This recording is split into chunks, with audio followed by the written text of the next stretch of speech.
This is the Mitsubishi electric original thermostat. You can check here. This is the A and B, right? So how to replace this with our metal thermostat? Let me show you.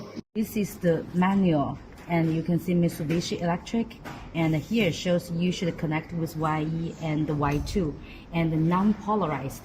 So whether this is red or black, you can connect with any. So non-polarized, you just connect with each. It's quite simple, right? You can see. So different version we have and different connecting method.